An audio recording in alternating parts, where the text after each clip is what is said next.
성공예감 별책 부록! 지식과 지혜를 얻는 가장 경제적인 방법, 성공예감 별책 부록 시간입니다.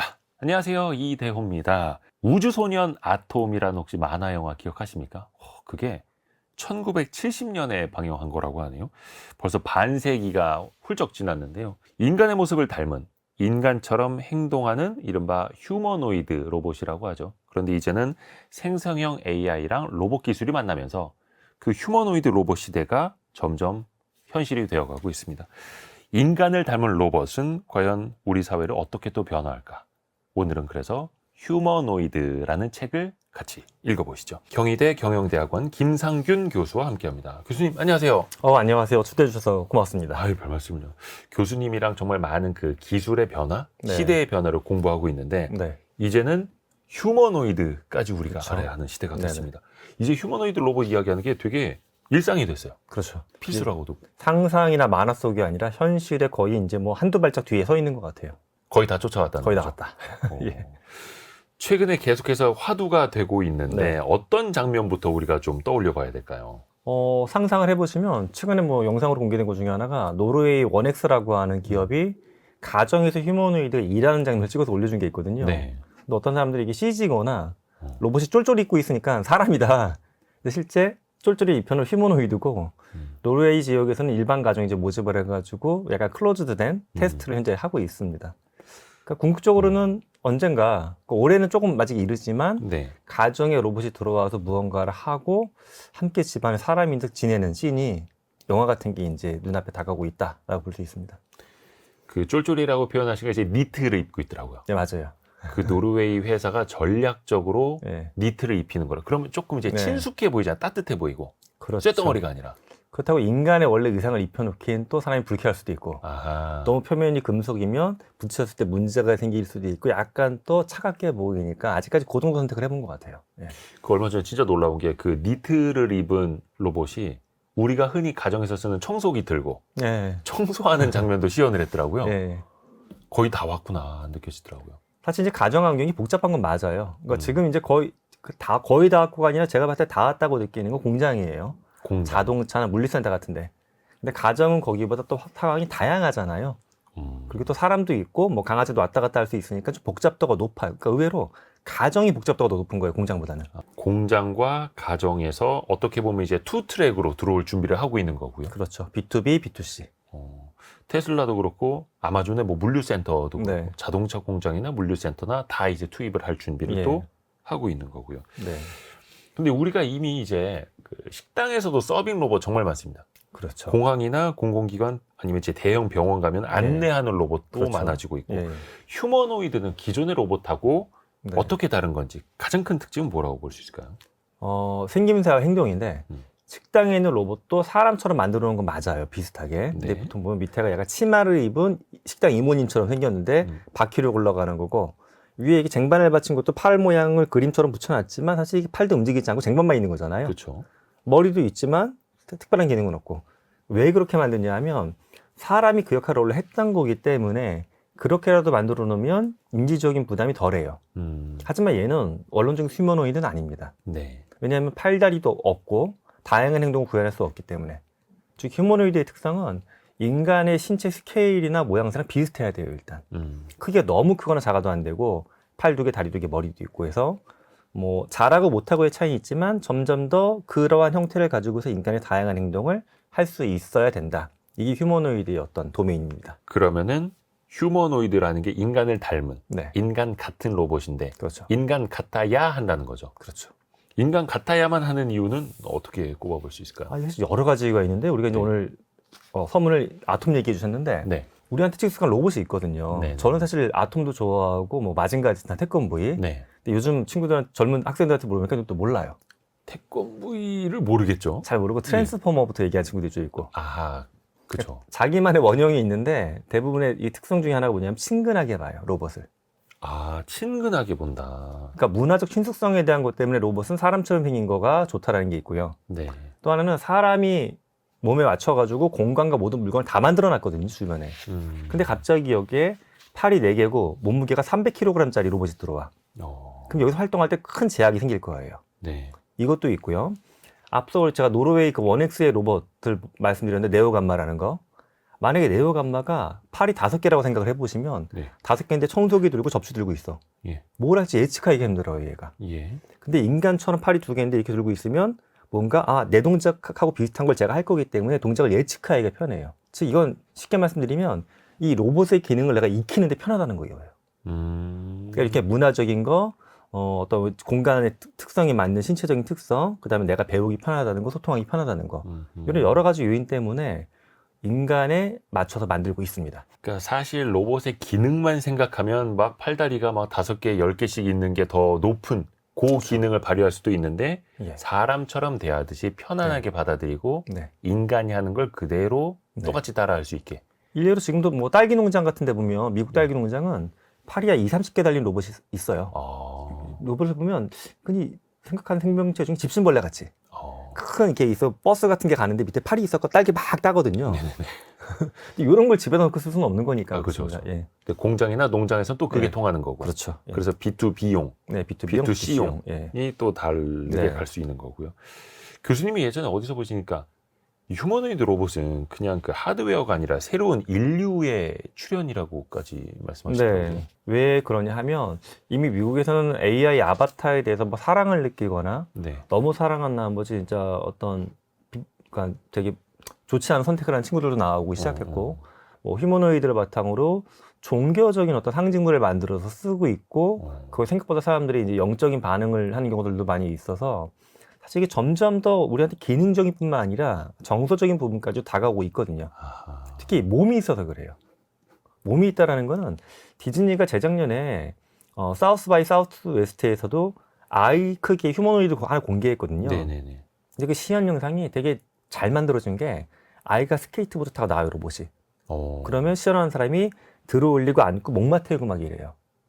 피지컬하게 터치할 수 있다는 게 굉장히 그 교감의 단계 넘어가는 거거든요. 정말 아들, 딸 목마 태워주듯이 네. 로봇을 목마 태워주고 있고 네. 나중에 그거를 누가 발로 툭 건드리면 아마 네. 저 사람 왜 이래 막 이럴 거고. 근데 내가 좋아하는 아톰이 그냥 피규어만 우리 집에 있는 게 아니라 같이 한다고 일할 때 도와주기도 하고 짐도 같이 들어주고 옆에 손도 잡고 갈 수 있어. 이러면 우리가 이걸 그냥 청소기나 진난로는 로봇으로만 볼 것이냐? 아니라는 게 여러 가지 실험에서 밝혀지고 있습니다. 또 사람이 또 마음을 주기 시작을 하면은 뭔가도 이제 사람처럼 대하게 되겠고 그게 또 네. 사람을 닮은 팔다리가 똑같이 있고 네. 얼굴 머리가 있는 네. 로봇이라면 더더욱이 그렇게 되겠네요. 제가 물류업 하시는 분들 보니까 오랫동안 썼던 그 포터 같은 그 화물트럭 같은 예, 거 팔 화물차. 때도 굉장히 뭉클해 하시더라고요. 우리 붕붕이 네, 우리 국민. 근데 그 감정이 훨씬 더 심해지는 거죠, 사실은. 네. 사람처럼 생겼으니까 예. 거기다 옷도 입혀놓고 나중에 예. 표정도 분명히 대화도 짓게 될 되고 거고. 여러 가지 기능하니까 또. 예. 그렇죠. 얼마 전에도 어떤 정치인이 그 로봇계 네. 한번 이렇게 밀치고 뒤집었다가 막 네. 그 엄청 논쟁이 된 적도 있지 맞아요. 않습니까? 맞아요. 그러니까 사람들은 벌써부터 예. 정서적인 거를 이제 투입을 하고 있다는 투여를 맞아요. 하고 있다는 예. 거예요. 근데 이제 너무 로봇이 사람처럼 생기면 네. 좀 불편하고 섬뜩할 수도 있잖아요. 흔히 이제 뭐 불쾌한 골짜기라고 심리학에서 불리는 개념인데 네.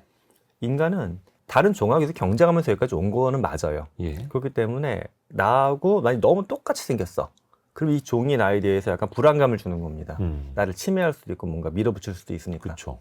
그것에 대한 마치 터미네이터 로봇에 대한 두려움 같은 게 심리적으로 내재되어 있다라고 흔히 이야기하고 있어요. 진화학자들이.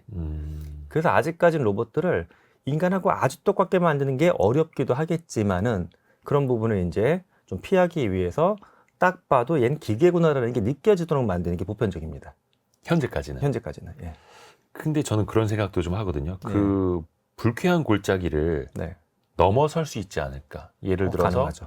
음성만 나온다면 음성 인식이 너무 네. 사람처럼 말하면 이제 불쾌하다고 사람은 느낀다고 하는데 네. 사실 인간은 오감 중에 시각적으로 가장 약하잖아요. 그렇죠. 근데 굉장히 예쁘고 잘생기고 매력적으로 생긴 로봇이 네. 나한테 친절하게 대한다면 과연 거기에도 불쾌하다고 사람이 느낄까? 라는 생각을 좀 해봤거든요. 일례로 뭐 중국 같은 경우에는 현재 쇼핑센터에 휴머노이드를 마네킹 대신으로 쓰는 경우도 있어요. 그럼 마네킹 대신도 있고서 런닝머신 같은 걸 떠요. 스레드미를. 그럼 사실 그래도 돼요. 물론 이제 얼굴은 그냥 그 로봇 그대로 금속성이지만은 근데 실제 로봇이 신발을 신고 옷을 입고 머리만 살짝 바꿔놓게 되면은 사실 꽤 인간처럼 보이긴 합니다. 사실 요 시니어에서 가장 놀라운 건 지금 말씀하신 그렇게 뭔가 인간과 커뮤니케이션의 부분인데 네. 좀 뭐 성인 측면에서 가장 극단에 갈 수 있는 건 성적인 어떤 뭐 물건이나 그런 거 만드는 데도 쓰이고 있죠, 이 기술이 이미. 그러면 결국 이거는 로봇 제작사, 개발사의 결국 선택의 문제입니까? 이 친구가 어디 가서 어떤 역할을 하게 될 것인가에 따라서 얼마나 사람을 닮도록 만들 것인가. 그렇죠. 실제도 보면 지금도 어떤 공연이나 예. 엔터테인먼트, 뭐 테마파크 이런 데 쓰이는 일부 로봇 스타트업들은 그렇게 만드는 것도 있어요. 스티브 잡스처럼 생긴 휴머노이드 이런 것도 이미 시제품 나온 게 있고요. 근데 그거는 이 불쾌한 골짜기를 넘어서도록 할 것이냐 말 것이냐도 전략이고 그게 네. 또 기술이 또 될 테고요. 그렇죠. 근데 아직까지는 한눈에 봐도 스티브 잡스를 모방해서 만들었는데 아니구나라는 게 딱 보이거든요. 예. 그렇게 불쾌감이 느껴지는 거예요. 아니 이게 우리가 다 어색하거든요. 예. 돌아가신 줄 알고 있는 인물을 똑같이 모방을 네. 해서 있으면 또 그게 또 불쾌할 수는 있겠지만 예. 창조된 얼굴이라면 또 다를 수도 있겠네요. 그렇죠. 그리고 지금보다 이제 스킨 같은 거를 구현하는 능력이 좀 더 강해지면은 예를 들어 영화 웨스트월드 지금 쿠팡 플레이에 올라와 있는 건데 그 드라마를 HBO 드라마예요. 네네네. 시즌 4까지 나와 있는데 얘는 휴머노이드가 외형이 인간하고 구분을 전혀 할 수 없는 미래를 그리고 있어요. 사람이 구분을 못하는 서로. 시대요. 심지어 이 휴머노이드도 본인 인간인 줄 알아요.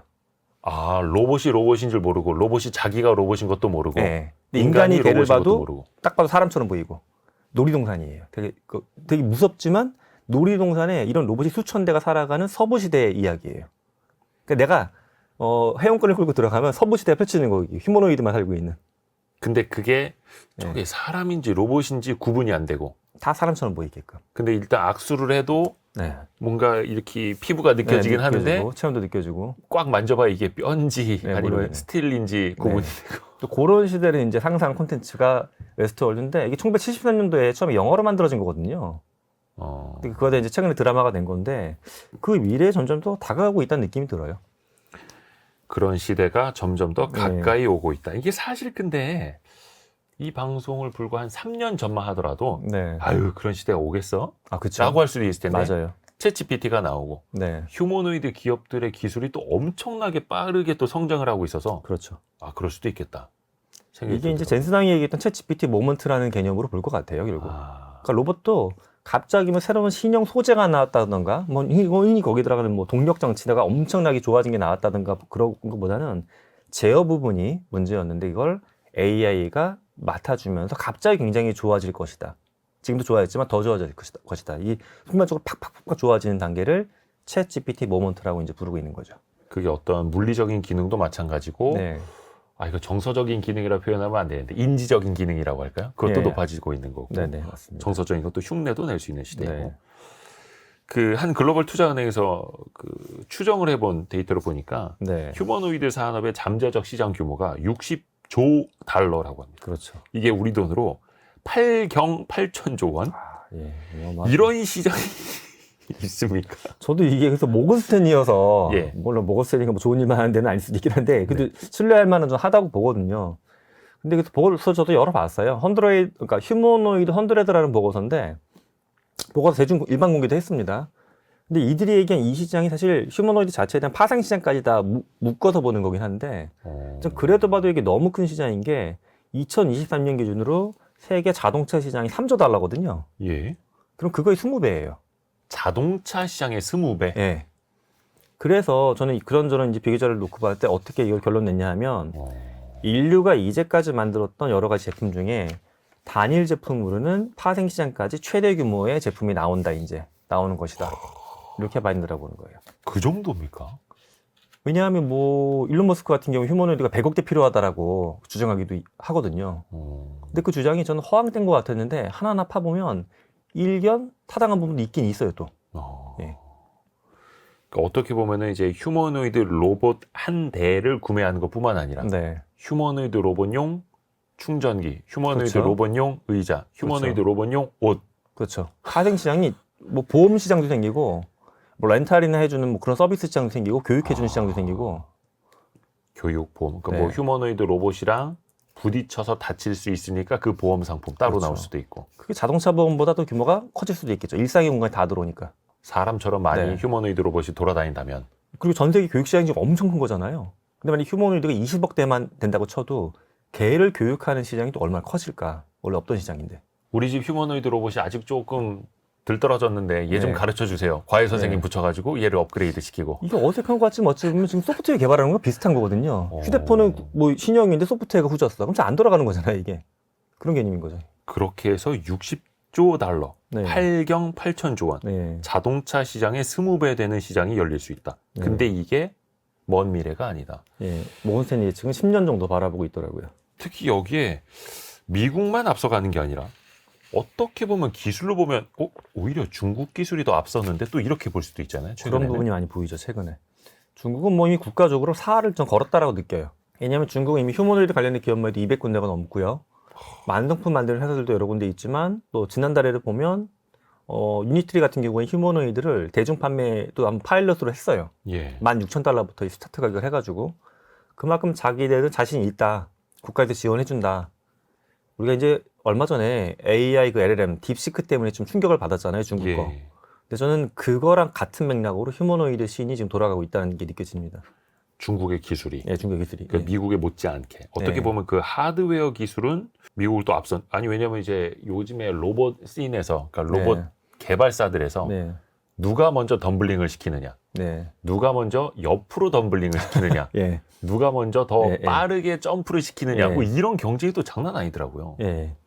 그래서 저는 그냥 현재 쓰고 있는 것만 봐도 가정에서 쓰는 로봇 청소기가 네. 세계 넘버원이 중국 거예요, 사실은. 그렇죠. 저희 집 솔직히 그거 쓰고 있어요. 예. 세계 시장을 이미 그게 거의 장악을 했고. 네. 그러니까 걔는 뭐 팔다리는 없지만 청소하는 도메인만 놓고 봤을 때는 굉장히 만족도가 높거든요. 그러니까 그런 것 같아요. 그러니까 유럽은 특히 규제라는 게 되게 심해요. 뭘 하려고 그러면 이게 뭐 프라이버시고 안전이고. 근데 중국은 그런 걸 약간 느슨하게 하면서 혁신이나 성장 중심적으로 드라이브를 걸다 보니까 이게 뭐 옳다가 아니라 잘 현재는 맞고 있는 거죠. 이 정책이 현재까지는. 얼마 전에 그 중국의 시진핑 주석이 주최한 네. 그 회의에도 기업인들이 참석을 했는데 예. 전통 제조업이 아니라 네. 온라인 상거래 플랫폼들은 당연하고 네. 로봇 AI 개발사들이 또 그쵸, 당연히 그쵸. 참석을 했고. 네. 30대 CEO들이 쫙 앉아 있어서 거기. 그러니까 그게 뭔가 변화하는 산업을 또 중국이 또 어느 쪽에다 더 우리가 투자할 것이다, 네. 집중적으로 육성할 것이다를 또 보여주는 신호이기도 예, 하고요. 맞습니다. 미국은 좀 어떻게 보십니까? 미국의 기술은? 미국의 기술이 현재 뭐 중국하고 봤을 때 뭐 어느 쪽이 더 좋다 나쁘다 겨룰 수 없이는 다 되게 좋다 봐요, 둘 다. 둘 다 우수하고. 근데 미국은 이제 보게 되면 큰 공장이나 또 AI 시에서 관련된 원천 기술이 높잖아요. 네. 그러니까 미국은 테스트할 수 있는 마켓 선수도 많은 것 같아요. 자국 내에서. 아, 만약 자동차 공장, 물류센터, 여러 가지 서비스 대규모 또는 글로벌한 뭐 당연히 이제 또 외국하고의 교육도 중국보다 훨씬 많기 때문에 테스트할 수 있는 마켓 자체가 훨씬 많고 테스트 마켓이 많다는 건 그만큼 로봇이 학습할 수 있는 어떤 성장 속도도 빠르다라고 보고 있고요. 이미 또 완성품을 만드는 로봇 기업들도 꽤 여러 개가 있습니다. 저는 뭐 현재 시즌에서는 둘 다 굉장히 뭐 우열을 가리기가 어렵게 쌍두마차 같아요. 현재 중국하고 미국이. 근데 또 미국은 어떻게 보면 이제 테슬라도 그렇고 또 현대차가 지분을 인수한 보스턴 다이내믹스도 예. 있고 하드웨어도 같이 개발을 하는데 그 기반이 되는 엔비디아의 플랫폼 기술도 네네네. 같이 엄청나죠. 있는 거고. 예. 엔비디아가 뭐 올 초에 젠슨왕이 그 뱀 가죽 자켓 입고 나와가지고 CES에서 네, 네, 그때 뭐 코스모스 월드 파운데이션 모델 공개했고 또 몇 주 안 된 것 같아요. 2주 정도 전인가? 아이자 그루토라고 하는 예. 새로운 또 로봇 학습 모델 공개했는데 이것도 좀만 깊게 들어 설명을 해보면 좀 흥미로운 게 예. 인간이 사고 처리가 로봇보다 효율적인 부분이 있어요. 예. 시스템 1, 2라고 해가지고 직관적인 거 본능적인 건 시스템 1이 작동해서 빨리빨리 처리해요. 리소스를 적게만 먹고. 네네네. 복잡한 걸 시스템 2가 좀 딥하게 돌아가고 에너지 많이 먹고. 근데 로봇은 원래 1, 2가 없고 다 2였어요. 간단하게 물컵 잡을 때도 뭔가 계산이 복잡하게 들어올리고 알고리즘에 하나하나. 따라서. 예. 수학 계산한 건 똑같이. 예. 근데 이제 엔비디아는 머리를 쓴 게 로봇도 1, 2로 쪼개면 좋겠다. 오, 로봇에게 그게 직관을 주자. 아이작 예. 오와. 그러니까 저는 이게 효율성 측면에서는 좋다. 근데 한편으로는 인간하고 이렇게까지 점점 더 닮아져도 괜찮을까에 대해서 약간 인지과학자로서 두려움 약간 생기기도 하고 그렇습니다. 예. 그러면 이제 나중에 로봇이 어떤 행동을 했는데 예. 왜 방금 그 행동을 했는지 나한테 설명을 해봐라고 했는데 네. 감으로 이렇게 했는데요. 그렇죠. 인간도 사실 운전할 때 보면 거의 자율주행이라고 생각하거든요. 한 손으로 운전하면서 통화하고 막 딴 생각도 하잖아요. 그렇죠. 사람들이 운전 잘하는 분들. 로봇도 사실은 이제 로직이 그렇게 된다는 얘기죠. 장기적으로는 점점 더. 예. 근데 그게 짜인 알고리즘이 아니라 로봇에게 마치 직관이 생긴 것처럼. 그렇죠. 직관이 생긴 듯이. 예.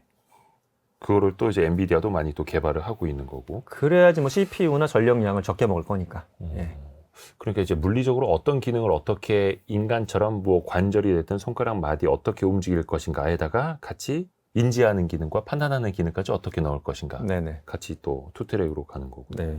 아까 말씀 중에서 일론 머스크가 휴머노이드 로봇이 최대 100억대요. 예. 100억대까지 탄생할 거라고 혹은 네. 필요할 거라고 이야기를 했다 하더라고요. 네. 실제 이게 어느 시점 안에 가능할 거라고 보세요, 혹시? 뭐 일론 머스크는 2040년 정도로 그렇게 예상했고, 15년 남았다. 예. 저도 책에서도 뭐 5년 후, 10년 후, 20년을 한번 예측해 보긴 했어요. 페르미 추정을 해가지고. 네. 근데 제가 예측한 것은 사실 일론 머스크 숫자보다 많이 적어요. 적은데 그거는 좀 급진적인 변화를 어떤 측면이 있냐 하면 전 타당성이 있다라고 가정을 해보자. 그분이 변호해보면 이런 논리를 생각해 보시면 돼요. 예. 한 30년, 40년 전에 우리 집안에 가전제품이 몇 개 있었을까 생각을 해보면 한 30년 전에 좀 또 많지만 40년 전이면 제가 초등학교 학생일 텐데 네. 그때면 저희 집안의 가전제품은 식구당 하나 될까 말까 했던 것 같아요. 뭐 에어컨도 없었고 TV, TV, 냉장고, 세탁기, 뭐 라디오. 예. 라디오 정도. 그 당시에 컴퓨터도 없었고 휴대폰 당연히 없었고 예. MP3 없었고. 근데 지금 보면 저만 해도 아내하고 둘이 사는데 가전제품 얼추 따져도 수십 개는 넘는 것 같아요. 거의 뭐 셀 수가 없겠죠. 그렇죠. 셀 수가 없잖아요. 예. 그렇게 보면 이제 일론 머스크 주장은 이거죠. 정말 그 모든 걸 끝판왕이 얘인데 사람들이 얘를 한 대씩 안 갖고 다니겠어? 라는 거예요. 아니 전 세계 인구가 80억 명인데. 근데 여기 이렇게 계산해 볼 수가 있죠. 지금도 스마트폰 안 갖고 있는 사람이 전체 인구 절반이 넘거든요. 지구에서 보게 되면. 근데 레도 마찬가지일 거예요. 하지만 일부 사람은 왜 한 대? 5대, 10대. 그리고 또 공장이나 상업 공간에 들어가는 것들. 이렇게 따져보게 되면 100억이라는 숫자가 말도 안 된다라고 또 단정 짓기는 또 어렵다는 생각이 들어요. 낚시터에서 낚싯대를 하나만 들이우고 있는 게 아니듯이. 그렇죠. 예. 낚싯대 5개 펼쳐놓고 다 네. 내가 이제 관측할 수 있듯이 네. 로봇도 거의 뭐 미니밴에다가 이제 5명이라고 해야 됩니까? 5대라고 해야 됩니까? 로봇을 태우고 어디 같이 예. 가서 예. 야 내려 이래.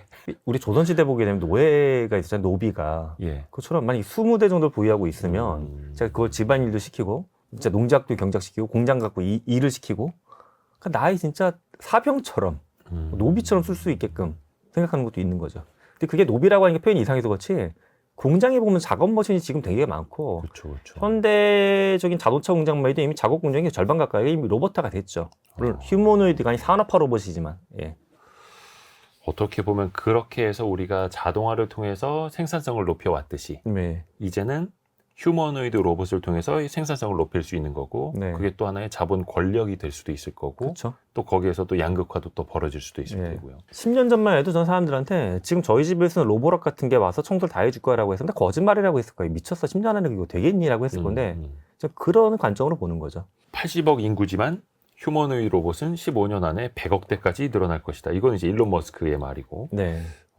상황에 따라서 또 달라질 수도 있겠습니다만 뭐 예를 들어서 나중에 지금의 휴머노이드 로봇 가격이 엄청나게 비싸더라도 나중에 정말 싸질 수도 있는 거고요. 그렇죠. 지금 뭐 싸야지 2천만 원인데 가격이 많이 낮아질 수도 있겠지만 또 하나가 파이낸싱이죠.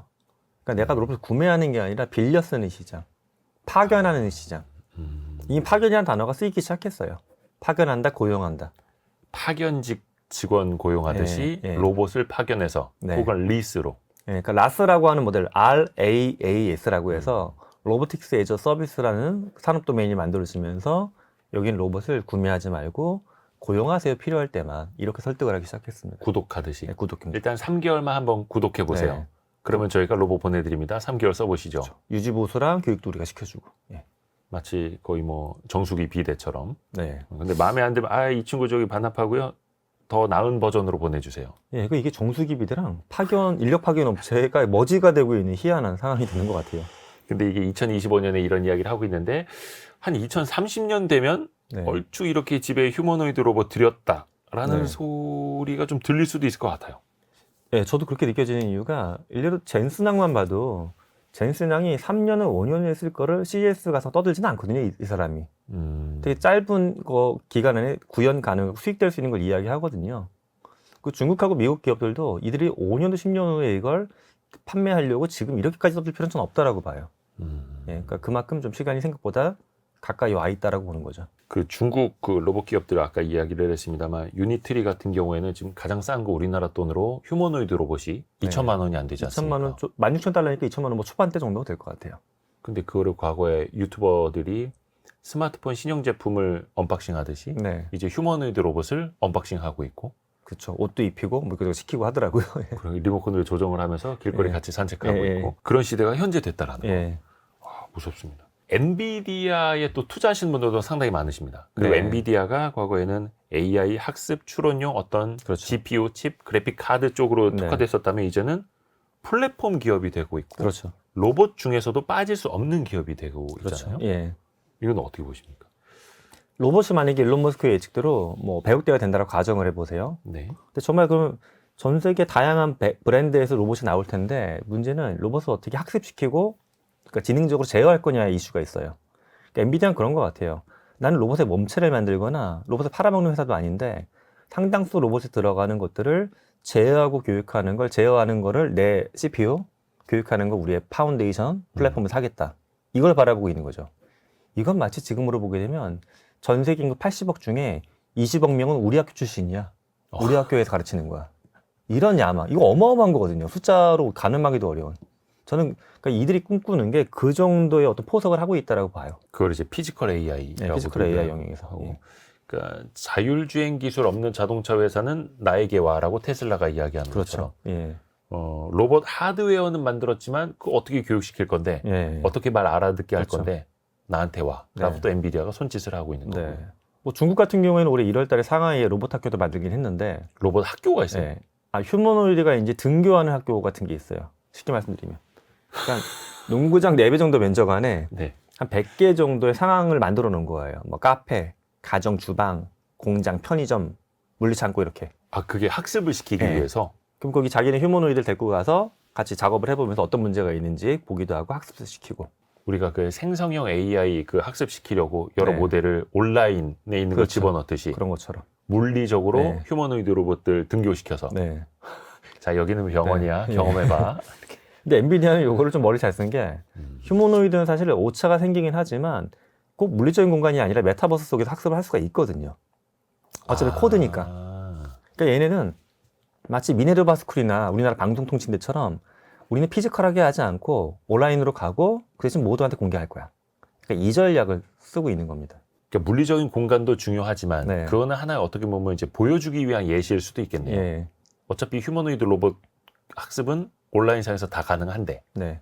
사실 이게 메타버스 속에서 AI를 써가지고 진짜 물리적인 세상하고 오차가 전혀 없게끔 어렵겠죠. 하지만 거의 지금 오차는 줄어들고 있기 때문에 메타버스에서 가상으로 충분히 학습시킬 수 있다. 물리적인 테스트는 뒷이야기니까 이거 조금만 해도 돼. 그러니까 엔비디아는 물리적인 공간에서의 학습을 상대적으로 중요도가 그렇게 높지 않다라고 보는 것 같아요. 어차피 모터나 감속기나 뭐 유압 시스템이나 물리적인 건 다 이미 갖춘 거고 네. 팔다리 관절이 얼마큼 꺾이는지는 다 있는 계산으로 거고 할 수 있는 거고 파워도 예. 갖춰져 있는 네. 거고 대신에 어떻게 움직일까가 중요한데 그거는 메타버스 속에서 네. 온라인으로 학습시킬 수 있다. 그 교수님이 예전에 말씀하신 메타버스나 네, 메타버스 속에서 AI나 특히 디지털 트윈 디지털 내에서 트윈으로. 학습을 시키는 겁니다. 이게 다 맞물려 있는 거네요. 그렇죠. 그러니까 엔비디아는 세계관이 쭉 연결돼서 가고 있어요. 예.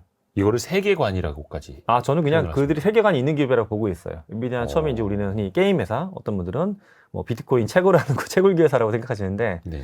처음부터도 GPU로 시작을 했지만 오래전부터 AI에 대한 꿈을 꿨고 메타버스 이야기하면서도 엔비디아는 늘 그 안에 들어가는 AI 아바타, AI를 실험하는 거 이런 걸 계속 얘기했었어요. 이게 이제 피지컬 AI로 넘어오면서 우리 이거 이미 다 있으니까 여기에 로봇 학습 데이터만 얹혀가지고 로봇 학습 시켜주세요. 이제 이렇게 하는 거예요. 데이터도 자기네가 다 제공하고 있는 거니까. 그러니까 반도체 칩 하나, 네. 그래픽 카드 하나가 네. 아니라 네. 이걸로 무엇 할까? 네. 이걸로 AI 시대의 세계관까지 만들어서 네. 유니버스를 구성해 보자. 저는 그런 게 원대하고. 참 우리나라 그 반도체나 하드웨어 만드는 기업들한테 참 부족한 부분이어서 참 아쉽기도 하고 국민으로서는 좀 마음이 아프죠. 예. 어떻게 보면 이제 한계일 수도 있을 텐데 우리는 네. 좋은 반도체 만들어서 우리 걸 채택해 주세요. 네. 이거를 하고 있습니다. 네. 물론 이제 그것도 잘하고 아주 있습니다만 중요하죠. 예. 큰 그림, 네. 플랫폼 기술의 네. 판을 아예 장악할 수 있는 거는 좀 아쉽죠. 근데 그렇죠. 중국은 그걸 또 자체적으로 한다는 거잖아요. 그렇죠. 중국은 사실은 계속 딥시크에서도 그렇지만은 계속 새로운 걸 만들어낼 것 같아요. 저는 그래서 아까 얘기했던 상하이 로봇 학교도 어떤 분들은 좀 코믹하게 보시는 분들도 계신데 저는 그렇지 않다라고 보는 게 충분히 그렇게 하면 시도할 만한 것 같아요. 그래서 이제 기업들이 얘기를 듣고 또 수정할 수도 있고 뭐 온라인 버전으로 비슷한 걸 만들어낼 수 있는 거니까 사회적으로는 좀 굉장히 좋은 시도라고 봅니다. 로봇 학교를 보면서 혹자는 웃을 수도 있고 네. 비아냥거릴 수도 있겠지만 어떤 사람들은 섬뜩함을 느낄 수도 있는 거고 네. 어떤 사람은 또 그 안에서 미래를 보고 또 네네. 준비를 그렇죠. 할 수도 있는 거고요. 우리 현실을 좀 이야기해 볼까요? 예. 우리나라의 휴머노이드 로봇 기술은 지금 어느 정도입니까? 일단 상황이 좋지는 않다라고 저는 봐요. 상황이 좋지 않다. 이게 왜냐하면 AI도 어느 순간 갑자기 계단식으로 뭐 치고 올라가는 건데 휴머노이드도 마찬가지거든요. 근데 우리나라가 뭐 5년 전, 10년 전까지만 놓고 봐도 뭐 이쪽 기술에서 그렇게 뒤처진 국가는 아니었어요. 네. 근데 최근에 이제 AI도 뭐 10위권 안에 안 들어온다는 게 다 정설로 됐고 그것처럼 휴머노이드 씬에서도 우리는 예전에서 크게 발전이 없으니까 그냥 추가적인 투자를 많이 안 했어요, 사회적으로. 근데 우리가 투자하지 않을 때 미국과 중국이 계속 꾸준히 이거 미래 먹거리라는 거 알고서 투자한 게 지금 이제 AI랑 맞물려서 결실이 나오고 있는 거죠. 근데 우리는 그 사회적인 결실을 너무 눈앞에 있는 것만 하다 보니까 이게 이제 우선순위에서 뒤에 있었다라고 생각합니다. 근데 이게 어떻게 보면 사실 이족 보행 로봇을 처음 선보인 게 제가 알기로는 일본의 혼다, 네네. 아시모가 예. 보여줬죠. 그게 벌써 한 30몇 년? 꽤 됐죠. 예. 근데 우리나라 카이스트도 휴보라는 걸 바로 만들어서 네. 우리가 혼다 아시모를 따라갑니다라는 걸 보여줬고. 네. 근데 사실 그 이후에 네. 너무 오랜 시간에 공백이 있었다는 거죠. 그렇죠. 왜 그럴 수밖에 없었을까요? 저는 이게 국가 전략도 그렇지만 대기업들만 봐도 지금 뭐 삼성전자가 레인보우 로보틱스를 뭐 인수를 했지만은 네. 우린 그런 것 같아요. 전략적으로 보면 좀 근거리에 있는 먹거리 위주였어요, 애들. 근거리 위주도 보면 특히 중요한 게 원가 절감 쪽. 우리가 이거 다른 말로 봤을 때 패스트 팔로워였어요, 늘. 누가 하고 있는 게 먼저 보이면 빨리 쫓아간다. 근데 이게 빨리 쫓아가기가 좀 어려워진 상황인 게 누적된 총량이 많은 기술들이에요. 휴머노이드 하나 만들려고 하면 사실은 이게 어떤 분들은 어떤 공학이 학과가 필요하냐고 물어보시는데 공대에 있는 건 전 다 들어가야 된다라고 뭐 거의 다. 그럼 공대과만 들어가면 되냐? 아니죠. 아까처럼 뭐 정서적인, 인지적인 거 하려고 그러면 사회과학적인 것도 엄청나게 개입이 돼야 되거든요. 그러니까 원충기도 굉장히 다양하기 때문에 점점 더 패스트 팔로워 전략을 쓰기가 어려워진 거예요. 근데 우리나라는 여태까지 계속 그렇게 해왔던 거가 이제 최근에 AI나 이 씬에서 이게 잘 안 먹힌다라는 게 이제 증명되고 있습니다.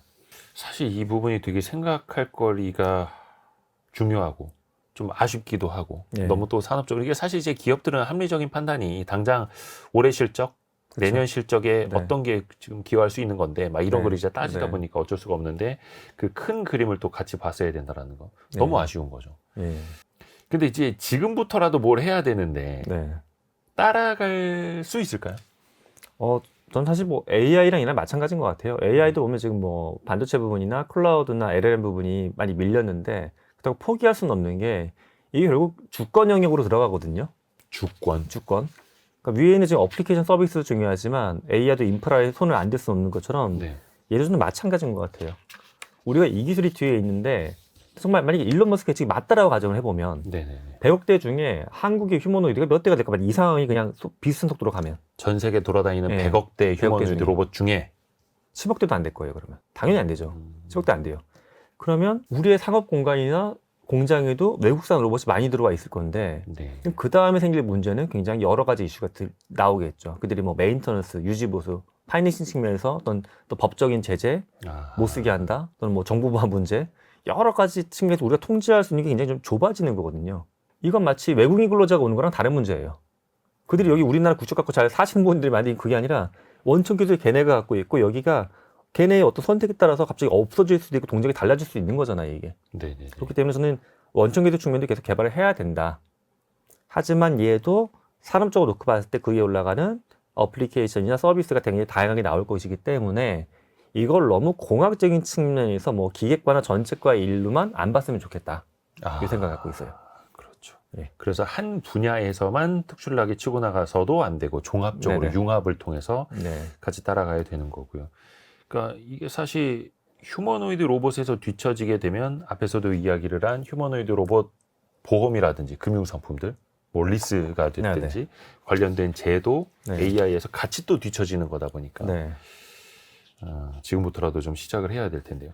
우리 환경이 또 어떻게 달라지는지도 좀 이야기를 한번 예. 해볼게요. 공장 자동화도 그렇고 AI 시대가 되면서 이제 뭐 화이트 칼라, 블루 칼라 할 것 없이 다들 위협을 받고 있지 않습니까? 네. 안심할 수 있는 곳은 없을 테고요. 없죠. 원래 하던 범위 내에서는 없죠. 이게 전문직도 예외는 아닐 거라고 또 보시고요. 네. 전문직이 사실 지금도 보게 되면 아직은 데이터 중심적으로 일을 하는 분들이 이제 위기를 많이 받고 있는 거죠. 위험하다. 데이터 중심으로. 데이터.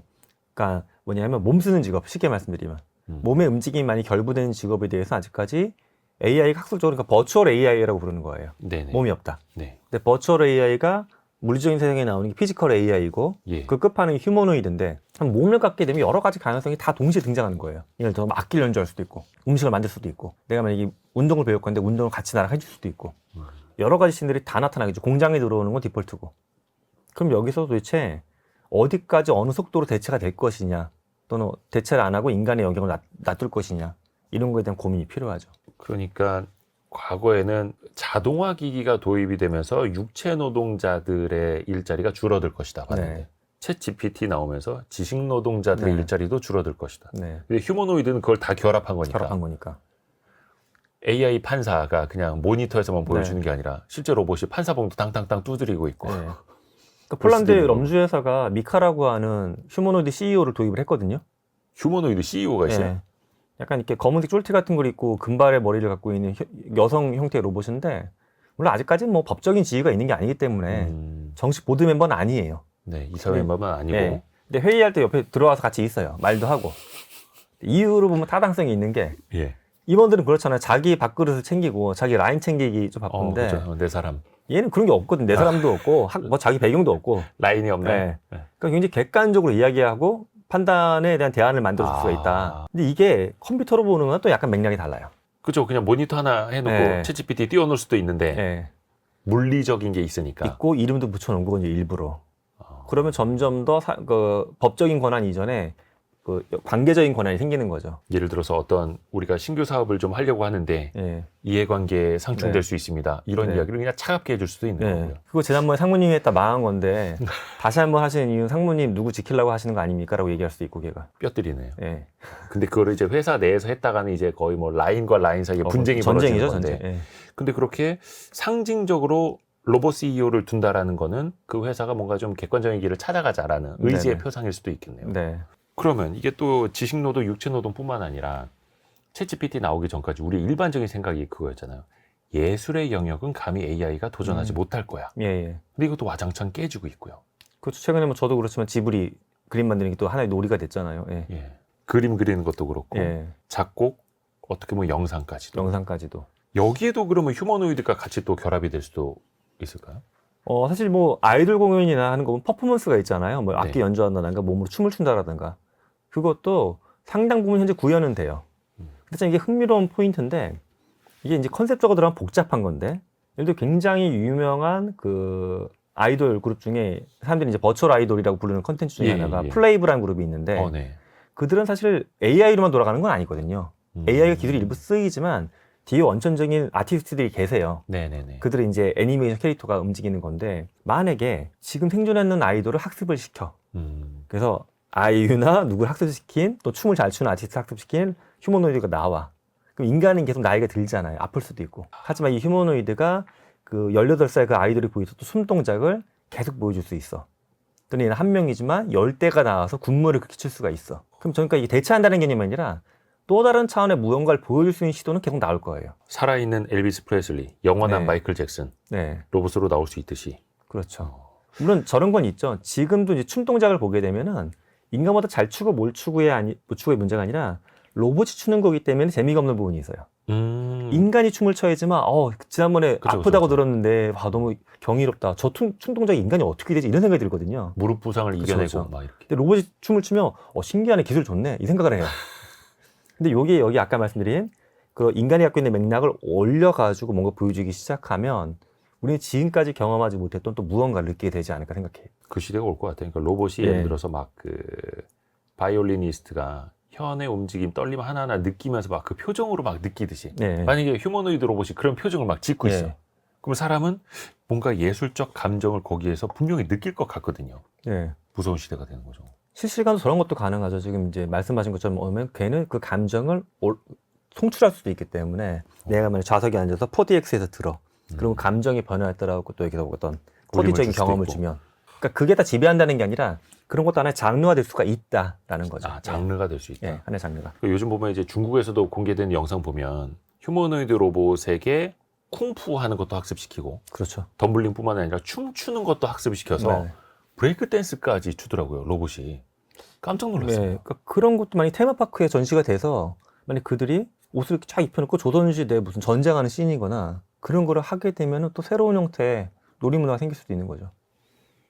무엇이든 네. 인간이 할 수 있는 행동이라면 로봇에게 춤이든 뭐가 됐든. 그렇죠. 이미 뭐 디즈니 같은 경우에는 그 스타워즈에 나온 로봇들을 일부 쓰기 시작했으니까 테마파크에 거기에 확장판이 인간형 로봇이 그냥 들어가는 거죠 이제. 근데 최근에 그 보스턴 다이내믹스인가 이런 데서 보여준 거 보면은 이제 상체와 하체가 완전히 다른 방향으로 움직여서 훨씬 더 효율적으로 좀 기괴하지만 예 그런 그쵸, 것도 그쵸. 많아오고. 예. 목도 360도 돌아가고 예, 예. 그런데 거기서 또 효율성을 찾을 수 있을 테고요. 휴머노이드 성직자가 있어요? 아 이미 나온 게 좀 있습니다. 여기 일본 같은 경우에는 민다르라고 해가지고 이제 휴머노이드 형태의 스님이 등장해가지고 어떤 종교적인 의식을 한 케이스가 있고요. 기독교에서는 제가 아는 범위에서 아직까지 몸을 만들어낸 건 없어요. 근데 이제 얼굴 형태로 만들어가지고 사람들하고 대화하는 시도는 해봤는데 이것도 생각보다 이제 신자들의 반응이 굉장히 호평이 많았어요. 호평이 많다고요? 저는 그 부분이 신기했어요. 약간 오, 너무 낯설 것 같은데. 그렇죠. 근데 저도 이거를 저는 사실 뭐 종교를 연구한 사람 아니까 정확하지는 알 수 있는데 저는 이게 저거 예전에 제가 봤던 현상 중에 이거랑 좀 비슷하다고 느낀 게 뭐냐면 젊은 친구들이 스마트폰 앱으로 타로점을 많이 봐요. 네네네. 근데 타로점 뭐 친구들하고 인터뷰를 해봤어요. 그냥 아니, 타로라는 게 사실 확률이고 해석인데 스마트폰 솔직히 이거 소프트웨어잖아요. 우리가 타로 보러 가면 근데 약간 신비하게 이렇게 뭐 뒤집어 쓰고 이렇게 하고 있잖아요. 네네, 그죠. 그러면 이분이 뭐 대단한 영적인 존재는 아니지만 그래도 뭔가 좀 있을 것 같아라는 신비감을 갖고 보는 건데 스마트폰 안에 들어있는 앱은 숫자 누름인데 안 신기한데 그걸 왜 보냐 네.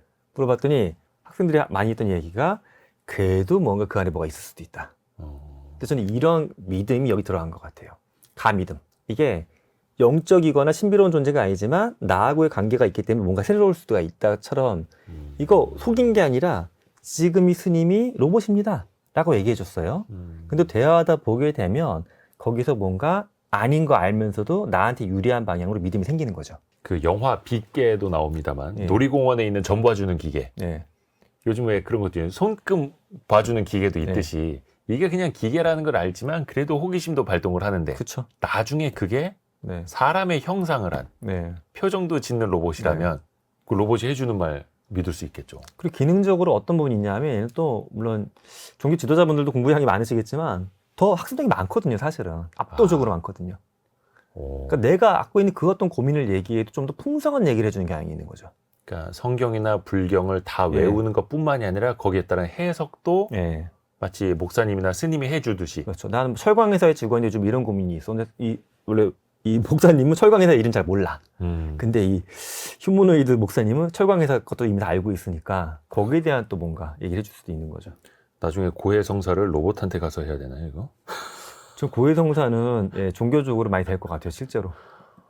아, 그러네. 감정을 안 가지니까. 뭐 작년에 이미 루체룬에서 그러니까 뭐 얼굴만 있는 거였지만 AI 예수님 만들어서 뭐 격자 뒤에 걸어놓고 했을 때 사람들이 영적인 경험했다는 사람들이 3분의 2였거든요. 체험자 1000명 중에. 약간의 그 뇌 착각일 수도 있겠지만 네. 근데 어떻게 보면 그렇게 해서 내 마음이 편안해진다라고 하면 네. 뭐 종교의 또 순기능을 따온 걸 수도 있겠고요. 그렇죠. 그러니까 이게 꼭 뭐 기괴한 시도거나 반대할 게 아니라 자꾸 선을 잘 사회에서 거두는 게 중요할 것 같아요. 예. 아, 그렇죠. 그래서 또 제도도 이 기술의 발전을 같이 또 따라가야 하는 맞아요. 거고요. 예. 많은 분들이 또 걱정을 하시는 게 노동시장일 거예요. 우리 네네, 일자리는 그렇죠. 어떻게 될까? 물론 부가가치를 창출하고 생산성을 높이는 건 다 좋겠지만 네네. 당장 나의 자식 세대가 일자리를 뺏길 수도 있는 거고요. 그렇죠. 그건 어떻게 보면은 피할 수 없는 미래일까요? 많은 노동에서 변화가 올 거라고 봐요. 저는 학생들하고 뭐 농담삼아 얘기해 주는 거 하나가 제가 태어났던 해까지 있던 여성분들한테 굉장히 좋은 일자리가 전화교환수였는데 70년대 초반. 전화 교환원. 교환원. 네. 근데 교환원이 지금 다 사라지신 거잖아요. 네네. 사실 다 사라진 건 아니고 전화 교환하는 시스템을 모니터링하는 분들은 극히 일부가 남아있긴 하죠. 근데 학생들한테 그 얘기를 해준 학생들이 되게 의아해요. 아니, 교수님이 조선시대 사람도 아니고 교수님이 태어났을 때까지만 해도 그 직업이 있었다는 게 믿겨지지가 않는다고. 그것처럼 몸을 쓰는 직업이라는 게 꼭 기계가 못 들어오는 게 아니다. 점점 더 이미 밀고 들어왔기 때문에 속도는 더 빨라질 거라고 좀 봐요. 그러니까 시대가 변한다라는 건데. 네네. 이걸 그 국가 경제적인 측면에서 놓고 보면 우리가 왜 GDP 산출할 때도 소비, 생산, 투자 중요하지 않습니까? 네. 로봇이 생산은 대신 해줄 수 있을 것 같아요. 네. 근데 이제 투자와 소비는 어떻게 될지 모르겠네. 이게 휴머노이드 로봇을 이제 사면서 네. 투자는 이루어질 수 있겠지만 네. 이게 우리가 인구 감소 시대에 살다 보니까 네. 로봇으로 인해서 어떻게 생산성을 높일 수 있을 것인가, 인구 감소를 어떻게 대체할 수 있을 것인가도 그렇죠. 고민을 해봐야 되지 그렇죠. 않습니까? 예. 교수님은 어떻게 생각하세요? 어떻게 될까요? 일단 저는 중국이 왜 이렇게 휴머노이드에 열을 올리거나 그걸 좀 연구를 해봤어요. 네. 중국이 왜냐하면 인구가 되게 많잖아요. 흔히 세계 공장이라고 이야기할 정도로 많은 거의 제조업을 돌려주고 있는데 그럼 인구가 이렇게 있는데 굳이 왜 휴머노이드로 대체하려고 할까? 막대한 투자를 해가면서 이 생각을 해봤는데 전 중국은 이렇게 해석을 해봤습니다. 중국도 현재 인구 감소기에 들어가 있고요. 국가적으로 인정했고 그렇죠, 그렇죠. 장기적으로 언제까지 우리 국민들을 여기에만 투입을 할 것이냐. 장기적으로는 하단의 모든 제조업은 로봇으로 최대한 대체를 하고 우리 국민들은 더 공부를 많이 시켜가지고 더 지식 노동자로 가야 된다. 그리고 우리나라에서 훈련된 로봇들이 또 해외에도 나간다. 이게 마치 과거에 화교들이 또 전 세계로 퍼져갖고 이랬던 것처럼. 저는 그러니까 어찌 보면 브랜드 뉴한 전략이지만 어찌 보면 또 굉장히 옛날 전략을 기술적으로 한번 재해석한 것 같기도 해요. 그러면 약간 차이나타운 생기듯이 차이나 로봇타운이 생길 수도 있겠네요. 진짜 만약에 100억대 중에 뭐 40억대, 50억대가 전국에 전 세계에 깔린다라고 하게 되면 예. 직간접적으로 중국의 영향을 엄청 받지 않을까 싶어요, 저는. 로봇들이 이제 좀 일하다가 나와서 우리 차 한잔 마십시다. 또 서로 그렇게 얘기할 수도 있는 거고. 근데 이제 어떻게 보면 이제 공존이 되게 중요할 것 같습니다. 네. 근데 앞에서도 젊은 학생들, 어린 아이들은 태어나 보니까 스마트폰이 있었던 그렇죠. 그런 세상에 살고 있는 것처럼 어떻게 보면 이제 태어나 보니까 네. 휴머노이드 로봇과 함께 살아가는 세상이 될 수도 있는 거잖아요. 그렇죠. 우리는 그럼 아이들에게 이걸 어떻게 교육을 해야 될까요? 어떤 교육이 필요할까요? 한 가지는 확실한 게 우리가 교육을 다 시킬 수 없다. 이걸 인정해야 될 것 같아요. 네. 이제까지 우리 부모님 세대나 우리 세대는 우리가 살아가는 성공 방정식이 있던 거잖아요, 사회에. 네. 현재 한국 사회는 아직까지 의사라는 게 하나의 방정식이 굉장히 크게 딱 자리 잡고 있고. 네. 근데 이제 현재까지 내가 살아온 게 우리 아이한테 안 통한다라는 걸 인정해야 돼요. 근데 이걸 인정하기가 되게 힘들어요, 대부분. 그래도 기본적인 공부하고, 그래도 기본적으로 탑10 안에 대학 들어가서 어떻게 하면 먹거리가 있어.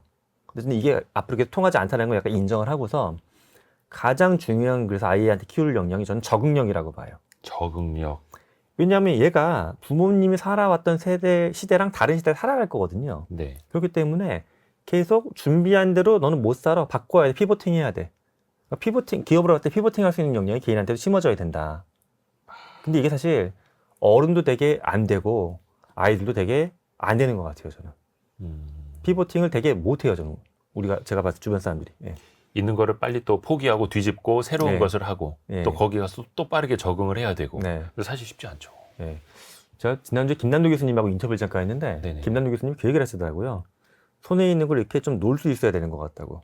근데 손에 들어온 거 사실 놓기 싫잖아요. 좋은 거니까. 예. 놔야지만 새로운 걸 계속 질 수가 있는데 우리가 참 손에 있는 걸 못 놓고 사는 것 같다고. 저는 약간 그런 거랑 비슷한 맥락으로 이상을 봅니다. 사람이기 때문에 그렇죠. 네, 사람이기 애착이 때문에. 있고 기존 것들을 지켜야 한다라는 마음이 있기 때문에. 또 동물이니까 변화에 대해서 본능적인 두려움을 갖고 있고. 예.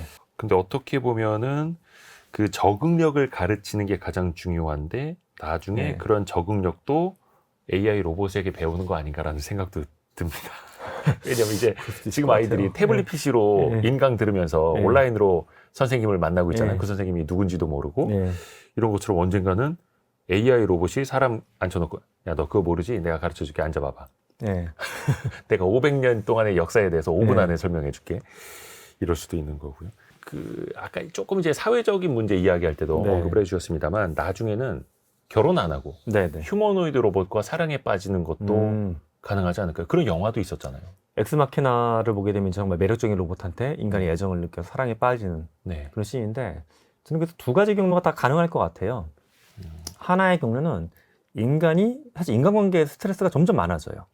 예전보다 우리가 일을 더 많이 한다라기보다 같은 시간 내 밀도가 높아졌어요. 업무의 밀도, 관계의 밀도가. 아, 밀도. 더 많은 사람 촘촘하게 막 만나야 돼요. 채워가지고 빡빡하게. 근데 사람 간의 관계는 행복도 생기지만 어려움도 생기는 거거든요, 이게. 관계가 네, 어렵죠. 어렵잖아요. 예. 그래서 그 부분을 이제 지쳤어. 그래서 사적인, 개인적인 자아는 나 그냥 편한 로봇하고만 지내고 싶어. 이런 문화도 생길 거예요. 내가 필요할 때는 같이 수다 떨어줘 하다가 네. 피곤하면 너 지금부터 2시간 동안 말하지 마. 네. 해도 되는. 그게 저는 현재 성인들 중에 집에 가서도 맥주 한 캔 먹으면서 GPT랑만 대화하는 분도 계시고 뭐 성인 그 돌 같은 거 써가지고 사신 분도 계신데 저는 그게 지금 좀 기괴하다고 사람들이 얘기하는데 그거를 문화적으로 잘 만들어내면 그렇게 사는 분들도 의외로 많아질 것 같아요. 그러면 이제 결혼은 더 안 하게 되겠죠. 그렇게만 보면. 그렇게 되면 또 부족한 인구를 또 휴머노이드 로봇이 채우려고 할 한켠에서 것이고. 채우고. 야, 이거. 그럼 지구의 지배종이 점점 아까 얘기했던 일론 머스크 예측대로 100억 대가 넘어가고 인구는 점점 더 감소하면 이 지배종은 도대체 숫자가 많은 거야? 이게 뭐야? 약간 곤란한 점이 생기겠죠. 호모 사피엔스가 네. 호모 휴머노이드. 네, 그렇게 될 수도 있고. 근데 또 긍정적인 측면도 보게 되면 네네. 우리가 뭐 회사 다닐 때 힘들고 또 관계를 맺고 결혼하고 힘들고 하는 것 중에 하나가 해야 될 게 너무 많은 거잖아요. 일이라는 게. 네네. 근데 그걸 만약에 휴머노이드가 많이 채워줘. 집안도 보게 되면 아이 키우고 뭐 여러 가지 치우고 너무 힘든 일이 많은데 이 가사노동의 상당 부분을 로봇이 대체를 해줘. 지금도 보면 집안에 뭐 흔히 가전 세계 이모라고 하는 게 있잖아요. 식세기, 뭐 로봇 청소기 해가지고 네네네. 가사노동을 줄여준 건데 더 회사거나 집에서 노동이 점점 더 그렇게 간소화되고 줄어들게 되면 이것 때문에 더 많은 관계 맺고 문화 예술 즐기면서 인간의 관계가 풍성해질 수도 있다. 그럼 우리는 더 좋은 관계 맺고 더 결혼하는 비율도 증가할 거다라고 예측하기도 해요. 저는 양쪽 관계가 다 있다라고 봐요, 지금. 휴머노이드 로봇을 주제로 만든 영화들을 보면 예. 결말이 딱 두 가지로 나뉘더라고요. 파멸적인. 그 시스템 다 부시고 끝나는 그렇게 되거나 아니면 뭔가 짠하게 끝나는 그 바이센티넬맨도 그렇고 네. AI라는 영화도 그렇고 마지막에 진짜 인간이 되고 싶어하는 그 네. 휴머노이드 로봇의 마지막 결말 이런 걸로 나뉘지 않습니까? 인간이란 무엇인가? 약간 네. 이런 질문 던져주는 영화들. 막 철학적인 막 네, 로봇이 네, 고민하고 네. 있고 막 네. 나는 누구인가 고민하고 네. 있고 어떻게 될 거라고 보세요? 그 미래는 미래. 가보진 않았습니다만 우리가 저도 이제 소설을 쓰는 사람이기도 하지만 저는 소설가이시기도 학생들이 비슷한 합니다. 질문을 할 때 이렇게 좀 답변을 하고 있어요. 네. 맞다. 내가 쓴 소설도 디스토피아적이다. 하지만 SF에서 디스토피아가 훨씬 더 많이 그려지는 거는 그래야지만 서사가 훨씬 더 몰입감이 높아진다. 휴머노이드가 많아져가지고 우리 만화속 공간처럼 행복하게 포켓몬처럼 같이 지내가 따뜻하게 살면 어른들이 그걸 보겠냐. 디스토피아를 통해서 우리는 몰입할 수 있고 더 많은 고민을 끌어낼 수가 있다. 하지만 그렇다고 해서 디스토피아를 만들자는 것도 아니고 그런 고민을 통해서 우리는 유토피아를 만들 수 있지 않을까 하는 뭐 그런 얘기를 저는 하는데 이상한 나라의 앨리스를 봐도 그런 얘기가 있잖아요. 고양이한테 앨리스가 길을 묻잖아요. 어느 쪽으로 가야 되겠냐. 근데 고양이가 되게 단순한 답변이지만 그건 네가 선택하게 달려져 있다라고 답하는 좀 그 신이 여긴 것 같아요. 인간이 과연 미래가 어떨 거라고 자꾸 물어보는데 사실 우리 모두의 선택의 총합이 미래가 아닐까. 좀 그렇게 대답을 피해 봅니다. 만들어가는 거죠. 예, 근데 만들어가는 거 그러려면 아닌가? 같이 고민하고 또 준비를 해 나가야 되는 거고요. 이 끝에 디스토피아가 있다고 제가 확신을 하면 우리가 이 모든 걸 덮어버려야죠, 사실은. 예. 그래서 오늘 우리가 휴머노이드라는 네. 책을 이 책의 저자인 김상균 교수와 함께 읽고 있는 거고요. 교수님께 네. 이 휴머노이드 책을 관통하는 핵심 구절 네. 하나를 좀 부탁드리고자 합니다. 직접 좀 낭독해 네. 줄 수 있을까요? 제가 사실 책 앞부분에 제 손글씨로 넣어놓은 거예요. 오. 이게 사실 공학적이기도 하면서 인문학, 사회과학적인 융합적인 책이어서 이 책을 쓰면서 책을 탈고하면서 제가 2kg가 빠졌어요, 살이. 오. 고민을 많이 하셨군요. 네, 마지막으로 오늘 던져드리는 메시지는 사실 이 한 문장이었습니다. 예. 인간을 닮은 기계 앞에서 우리는 인간을 찾는다. 신을 꿈꾼 인간, 인간을 꿈꾸는 기계. 다시 우리의 생각은 되돌아간다는 의미일까요? 어떤 그렇죠. 의미입니까? 예. 그러니까 인간은 어찌 보면 로봇을 만들어내는 게 약간 신의 놀이를 하고 있다는 생각이 들어요. 근데 우리가 로봇을 깨어내는데 이 로봇은 점점 더 인간의 꿈을 꾸는 것처럼 인간을 닮아가고 있고 이게 참 묘하다는 생각이 들었어요. 그러니까 우리가 꿈을 꾸고 그들은 깨어나고 있고 이게 지금의 상황이 아닌가 생각합니다. 그 로봇이 우리 인간을 창조주라고 생각하고 잘 따라야 할 텐데요. 네, 그러니까 우리가 동반자가 될지 경쟁자가 될지 아직 미정인 것 같습니다. 가보지 않은 미래지만 우리가 가고 있는 현재 곧 미래가 될 현재이기도 하고요. 다음 세대가 아닌 우리가 책임져야 될 미래 같습니다. 오늘 별책부록은 경희대 경영대학원 김상균 교수와 함께 휴머노이드라는 책을 같이 읽어봤습니다. 교수님 감사합니다. 즐거웠습니다. 고맙습니다. 별의별 이야기를 책을 통해서 나누는 별책부록 시간 마치고요. 월요일 아침 9시 5분에 다시 찾아뵙겠습니다. 성공 예감은 오늘도 여러분을 응원합니다.